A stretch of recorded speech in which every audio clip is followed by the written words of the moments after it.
nobody comes and like gets me. well, well, we are live right now, so hopefully there's no interruptions. But I'm excited to have you again back on the show for the Power Chat series and the USA Sport Karate post show. So for everyone watching, John Curatolo is our guest, probably for the third or fourth time on the Point Fighter Live page. But here we're going to be talking a little bit more about the event that happened. He had a lot of students there and also judged. So how are you doing today, John? Doing good. Good, great. So do you want to start off and just tell me your personal experience of the tournament in Orlando this past weekend? Honestly, it was a great event. We had a strong showing. It was a District Two event, so it was mainly like a certain group of schools that were associated with that, but any school was still able to come. But it was a little bit of a centralized group out of the USA Sport Karate, which is a cool like concept that they've come up with.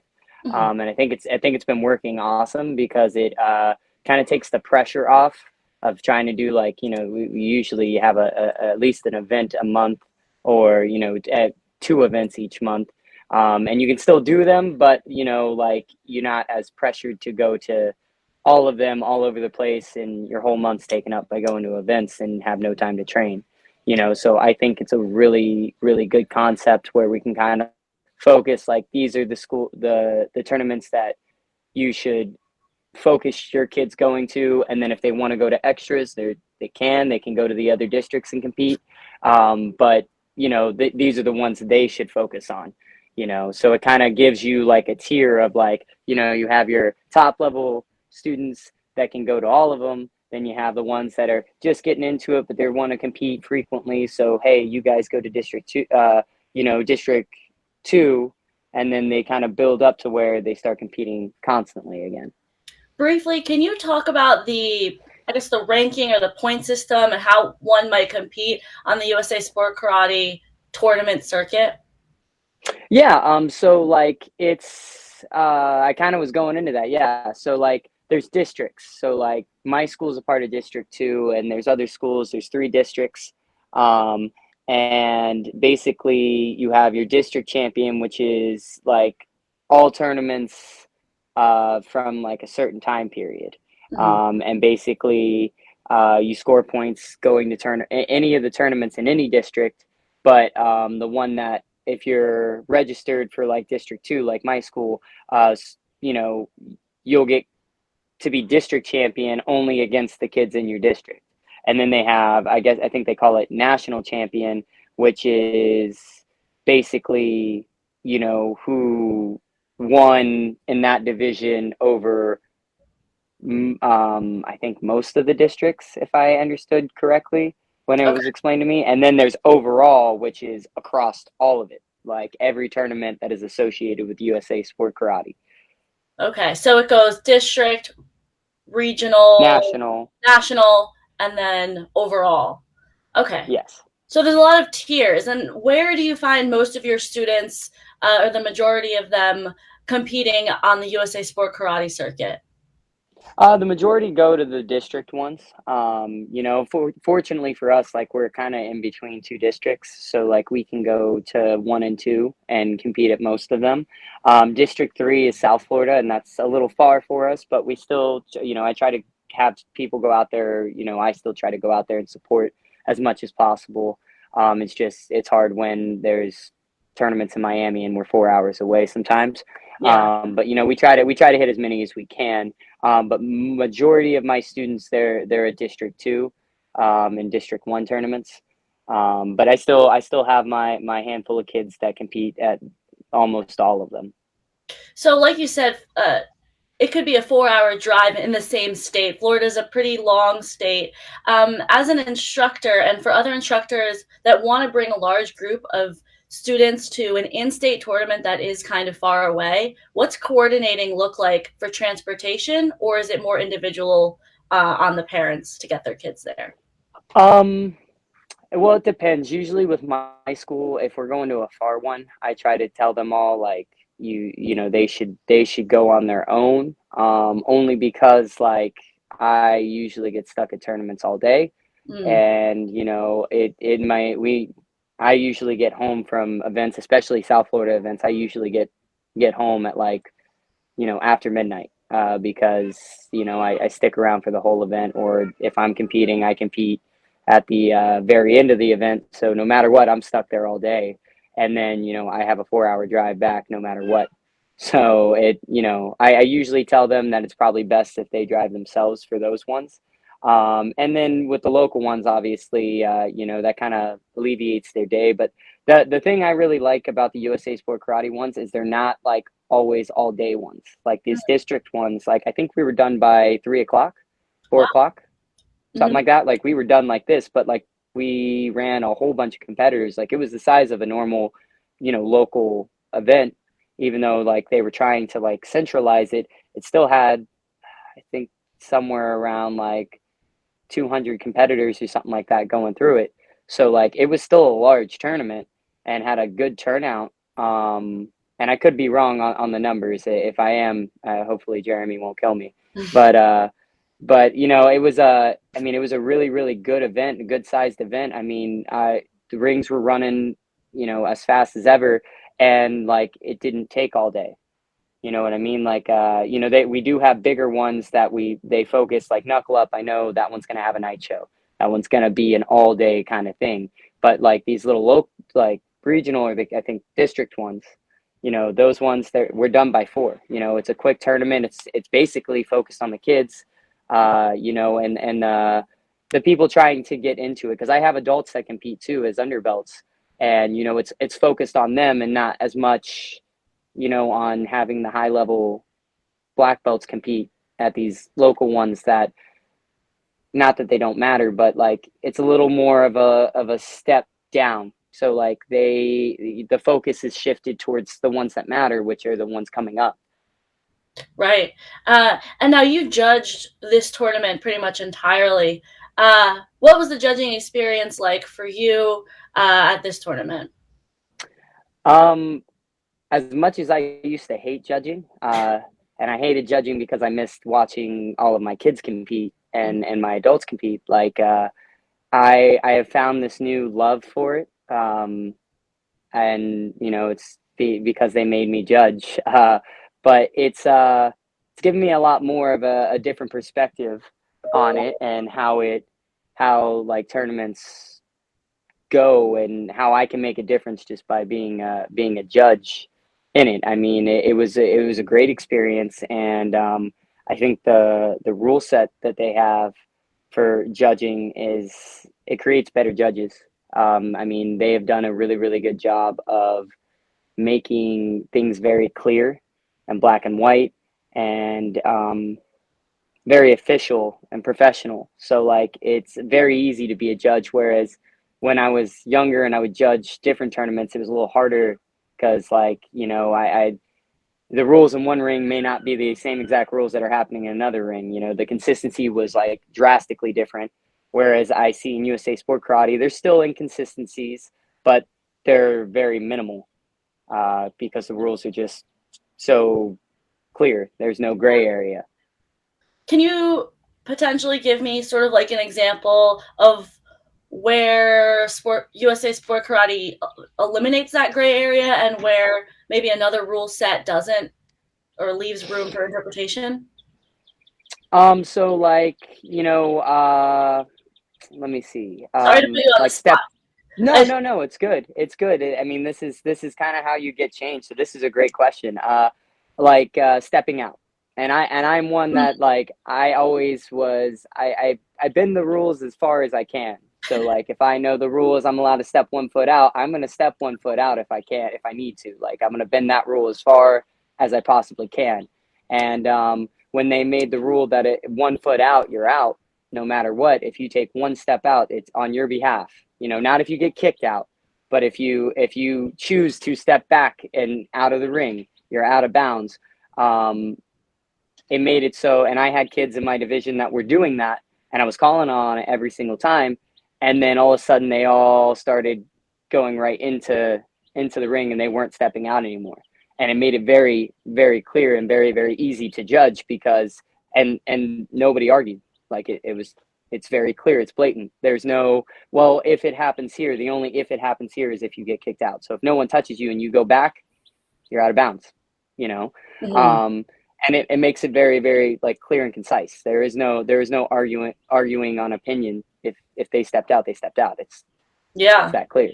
You know what I mean? So it makes it very easy. There's less opinion, because I Mm-hmm. mean, we can always argue about opinions, but you can't say an opinion's right or wrong unless there's a rule that's black and white like that. So like, makes it easy for arbitration, makes it easy for, to it's very simple. As simple as the rule can be, it just makes it easier. So are you pro simplifying the rules, making it more black and white? And what benefit does that have to the fight itself? I've always been that way. I'm a firm believer that if you're a good fighter, you can win under any circumstance, any rules. When you have very simple rules, it makes it very easy for you to adjust. If I know I can't step out, I can't step out. Boom, easy. If you give me a little gray area, like I'm allowed to put a foot out, well, now everybody can argue if I stepped out or not. But we have to, like, it's happening in a split second, a moment in time, very quick, Mm-hmm. and they can't. At one point it becomes an argument of opinion of what happened. So like it makes it very hard to have consistency, because if the only people who can call anything is the judges, then ultimately it's their opinion, and if their opinion doesn't match what actually happened, because maybe they didn't see it, because everything's happening in a split second, It is. makes it very hard to make it fair. Everybody's going to have an opinion, say it's a bad call or it's this or it's that, but having very clear and concise rules, you can't argue anything. If it makes it very simple and easy for the judge and for the spectators, and no one leaves mad because they knew the rule was clear and concise. There is no like, how far can we bend it? Yeah. It's this way. That's it. So I'm very pro that. I think simplifying the rules is the best way, because this is a perspective based sport. Like, you don't ever see in baseball, somebody hit a home run and somebody's like, well, that really wasn't a home run because it bounced off the wall. Like, there's none of that. Like, if it's past the wall, it's a home run, done. It's very clear and concise, and that's kind of what this sport needs, I think, in order to become, one, a better spectator sport, and two, easier. It looks more professional when you're not sitting there having a bunch of guys get in the middle of a ring in the middle of a fight and argue about what was supposed to happen. Less stoppage, and more fighting. Yeah, definitely. And I could see that transitioning to just being a quicker match, more of what people come to watch than arbitration. Right. You mentioned previously that you didn't really like to judge, but you've sort of come to realize the value that one person as a judge could bring. Could you just go into that a little bit more and what you mean by that? Yeah, it was not this event, but I think the one 2 weeks ago, they had me judging, and then somehow I ended up as a center, and I had one kid in the division I was centering, and I don't like to judge my kids, but like, my hands were kind of tied. They needed judges, and I was the one that was in the ring, so like, I had to do it. But I went to all the coaches and was like, "Are you guys cool with this? Like, if you're cool with it, I'm cool with it. I'm gonna ask though, because like, I don't want anybody at the end of this to say this kid only won because if he wins, you know, he only won because I was there. Mm-hmm. I think that bias should always be taken out. Like, if it's a kid that's from my school, take me out of the ring. Then if he wins, no one can say nothing. But in these little smaller ones, in these district tournaments, we're not as fortunate to have enough judges. So, and I'm very unbiased. I'm very fair. I actually had somebody at that event argue with me for my kid, because he stepped out of bounds, and he said he was fighting out, and I said, no, he's not. He stepped back. That was his fault. Like, when it comes to one of my kids, I'm very unbiased. But I realized that, and I had a lot of those coaches come to me and say, like, no, I want you to judge it. You're like you're running this ring great. Like it's very unbiased. You can tell that you're doing a good job, and like they're getting exactly what they need. So yeah, I want you to judge it. And I was like, okay, that's fine. So like, it's made me realize the impact of having a good judge and like a strong judge in the center. How important that is for the competition and the happiness that it brings to everyone else that's watching and the competitors. And means that schools will bring more students because like they know that, for example, like if Obeda's in your ring, it's going to be a fair fight. There's always things that can slide by. There's always times where even a strong judge will mess up, but like as inconsistent as those are, like it's going to be a well-ran ring. Even if there's a weaker judge in there, Obeda's going to make sure that judge steps to the plate and is strong. Same thing with Jeremy. Like they're very, just like the rules, they're very clear and concise, and I try to be like that when I'm judging, so that everybody has a good time. More people will come. They see that like it's not rigged and there's no favoritism, and it doesn't matter who you are. We're gonna call what we see. It's given me more an appreciation for that, because what I hated, like I said before, is I miss all of my kids. And how am I supposed to help them if I can't watch what happened in that immediate moment?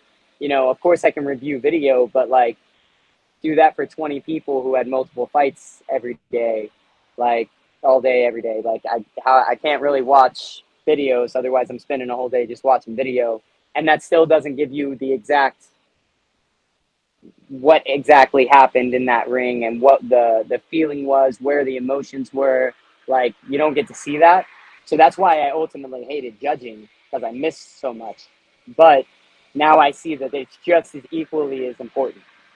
Yeah, especially I feel like it's infinitely as more important when you're judging the district level, when you have an impressionable young kids. This could be their first tournament, second tournament, and they decide, you know what, the center judge was really mean to me. It didn't make me feel good. And that's when the emotions, when you're at a young age, can really dictate if you want to come back to something. So you're really making a good impact for years, decades to come. Yeah, and I mean that's the biggest thing. When it comes down to it, that's what I think about is like, I want the sport to grow. Like my time is still current, but eventually, like I'm not gonna be the competitor anymore, and I realize that that's inevitably coming. Um, but I want to be able to know that like the thing that I love to do is still around and still growing, and like kids can enjoy it. That's always been my biggest thing. Is that like when I'm done, I still want to see this going. And I realize that part of that is having good judges and qualified judges, and making sure that I'm doing my part. And there's always I still mess up as a judge too. I'm not going to say that I'm perfect at it. So, it's not. I haven't been doing it that long because I hated doing it for so long. But I try to be as official and as good of a judge as I can. And if I see someone else struggling or making, poor calls, maybe based on like maybe they didn't know the rule, or maybe I'm just not seeing what they're seeing. I make sure to communicate with the other judges to make sure like we're all being consistent. Or like the ring that I was running, it's always fun. I was with another judge that I know very well, and he's a very strong center as well. And like we were talking the whole time, like, so what about this? We sit there and we keep saying we need to bring a notebook and just write these questions down. But like basically we're picking apart fights, and we're also going, all right, so what do we do in this circumstance? Mm-hmm. Like one of the things that we were talking about was like they called a point and I called the kid out of bounds, but both of them result in a point. But because they just pointed, I couldn't tell if they were calling the out of bounds or they were calling the kick that I couldn't see hit. Correct. So like I was sitting there, I was like, hey, next time, like make it clear for me. Tell me he stepped out, because I was sitting here going like this. Mm-hmm. And I was like, I'm telling you he stepped out. I'm not giving him a point. This kid's getting a warning. That's why this kid's getting a point. So that's a totally different thing. But hand signals will make it clear for us whether they were calling the strike or they were calling the the rule that was broken. Mm-hmm. Right. So like, you know, we're always sitting there trying to improve, and I'm doing that in my ring, and I see that with a lot of the stronger judges too. They're trying to do the same thing, and I think that's the good thing about it. And I see that in USA Sport Karate, and that's why I have my kids do it, is because like I have not seen, and don't get me wrong, it's not perfect. There's still inconsistencies. There's still times we get frustrated, but I haven't seen a tournament circuit that isn't utter chaos and arguing at some point where it becomes a big controversy every single event. Like there, I don't even think there were big, you know, controversies at this one. I don't even think a ring stopped, at least from what I saw. That's Like, impressive, and that's something that, yeah, if you sort of tallied up things that you might see at another circuit and how many times events or rings stop because there's an argument happening, that it's big for both all parties involved to eliminate those. right.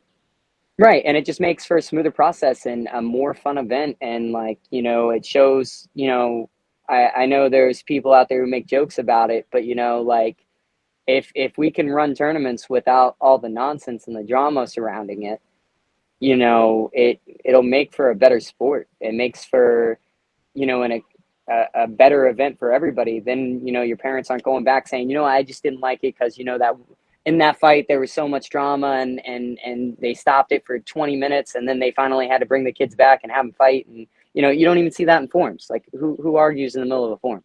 Mm-hmm. Like that's why more or less I think that like forms competitors get a little bit more spotlight because it's very clear and concise. They go out there, do your performance. That's it. No one's going to stop you in the middle of it.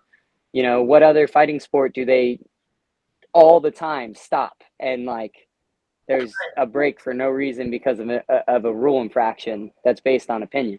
You know, you see that in like UFC if someone gets kicked in the groin, but they're getting a medical timeout. Other than that, you know, a ref will just say, hey, you know, you can't throw a north to south elbow. That's it. That's it. It's game over. There's no arguing about it. That is clear and concise. You know, so I think it's truly impressive that the USA Sport Karate events go on so smoothly, and I mean they're scheduled, and I don't have any parents leave truly upset and say I never want to do tournaments again because it was just nonsense.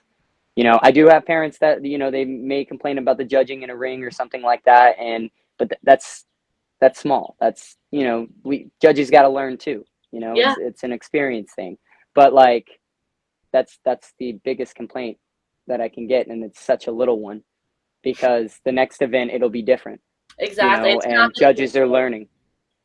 Yeah, yeah, it won't be the Yeah, same, and just like competitors can't be complacent as judges. Each time, you're doing the notebook or the hypothetical scenarios, you're learning with each time as a judge. So there's a lot of improvement, and it's not going to be the same for each mistake or each consistency at an event.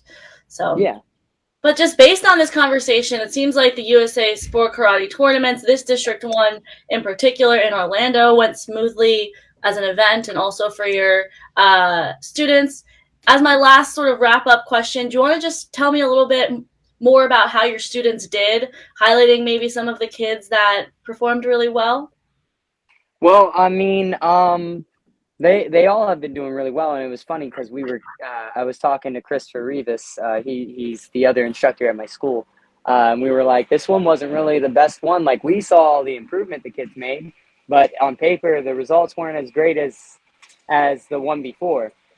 So for this one, I believe we had Jackson Neild win 10 and 11 grands, but other than that, I don't think anybody else won grands. I know my niece Mary, she won open rank, and I believe that those are the only two that I can see off the top of my head. I'd have to look on Facebook to see all the results that I'm going to post for the school page. But I mean, all of my kids that compete, I mean, they're consistently. The thing about it is, like, they're truly consistently making progress, and that's the biggest thing for us. Like I tell them all the time, I don't care about the place they get because you could fight the best kid first and end up getting last for that, but you're fighting the only kid that could have beaten you. So That's like I don't care about that. I just care about the improvement I saw. Like, for example, with Jackson, he was fighting really well all day. And then he got to his last fight in Grands, and he got kicked in the face 3 times, and within the first 30 seconds. And I called the timeout, and I looked at him, and he was so frustrated and flustered. And I was like, "If you keep walking forward, you're going to lose, dude. Just stop. Take a deep breath. Don't walk into the kick again. Just let the kick, and then you can go." And then he ended up coming back and winning. And like, I saw an improvement of, he figured out that, like, he needed to control his emotions a little bit better, and realized that it wasn't really that hard, that he was making it that hard because he was rushing. And once he controlled himself, he got his job done. Like with my niece Mary, like, we've been working a lot on trying to improve her fight and little things that she's doing, and I'm starting to see that improvement more and more. There's a whole bunch of kids. I mean, me and Christopher, we literally sit and talk and text all day and night about, like, oh, you know what, we need to do this with this kid, or Jacob needs to do this, or Jackson needs to do this, Grayson needs to do this, Hayden needs to do this. We're sitting there all day and night, sending each other videos and ideas and talking about, well, how did this kid do? Why did they lose? Let's look at the video. Let's, maybe it's the way they're moving, maybe it's the way they're bouncing. And we, the cool thing is, and Christopher started this, was he gives homework to the kids, and like, it's not like intense, very hard drills. It's just like, one of them was like just getting the kid to learn how to bounce and move his feet, his footwork. But it was very simple. It was just bouncing for like 2 minutes, and like bouncing in a certain pattern that was very simple. The parents could look at and help them with. And then all of a sudden, the kid that I'm referring to, his name's Jacob Scott. His fight is now totally different because he figured out how to move his feet. He now can fight and is placing higher. I believe he's like, he's not losing as much. He's placing in the top 3 because he learned how to move his feet. And that was it. That was the big thing that he couldn't figure out, and why he was getting hit. Once we fixed that, now everything's kind of come together. So, the biggest thing is, I have a team with me too. It's not all me. We're constantly sitting there thinking, all right, well, this kid needs this piece, this person needs this piece. How do we improve it? And I mean, we're focusing the training on that to make them better. So like, their progress is constantly evolving, and they're just doing awesome. I couldn't be more proud of my school and the team that we've assembled, and watching them all grow and take on the things that I was doing by myself for so long, allowing me to be able to judge and be a promoter now. It's been truly like a blessing just to watch them all, like, take on more responsibility, get better. Now I have kids that are like Jacob, Mary, Grayson. Those are my 3 main teenagers. They have started coaching, and like, they work with the kids. They teach at my school as well. And like, it's cool to sit back and watch them do what I was doing, and like, see them starting to figure out, like, it means more to me to watch this kid improve than myself. Like, not that they're not also focused on themselves, because that's my job, but like, they're taking care of the next generation and trying to bring them up to the level that I've gotten them to, and further. And it's just really cool to watch this ball kind of go, because now things are happening around me, and I'm not the one leading the movement. I'm watching it happen, and everybody's just making constant progress, and in one way or another. And it's because of these tournaments and how well ran they are, and how into it my students can get, how they're treated at the tournaments. And it's making for a great competitive thing. Because last thing I'm going to say on it is, like, I have one of my students. I've looked at him and I told him that the person who keeps beating him, I hope he keeps beating him. And he gave me a crazy look. And I was like, yeah, I hope that every tournament, every time you beat him once, he beats you 3 more times. And he just was like, I don't understand. Why would you want that? And I was like, because there's no reason to compete if no one can beat you. Like, It's boring. Why compete? No one's going to beat you at the game. So like, I need this kid to keep beating you so that every time you fight, you get 10 times better. And then you'll slowly, no one else will be able to beat you, but that kid will still be on your level. You'll still have a reason to push and get better and better and, go further than I did, and go further than, I could imagine. That's what I hope for all my students and even just all the competitors that compete. I want to see more than what I got to do.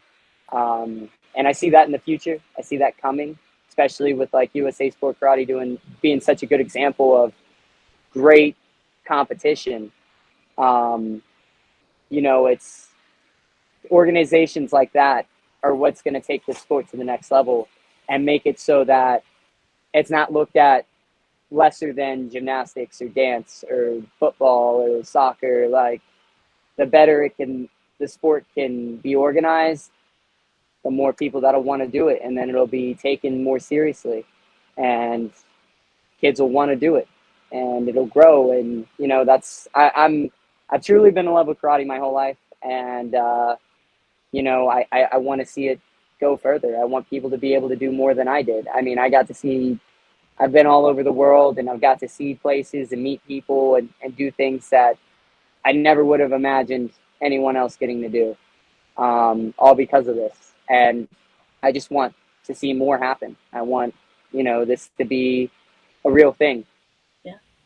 And you're right at the center of it, juggling, wearing a few different hats, competitor still, instructor and coach, judge. So you bring a lot of great perspective to this conversation and also to the conversations on the sport and in those promoter rooms. So, well, John, thank you so much for coming on the Power Chat series to talk about USA Sport Karate and also your students and your philosophy as a martial artist.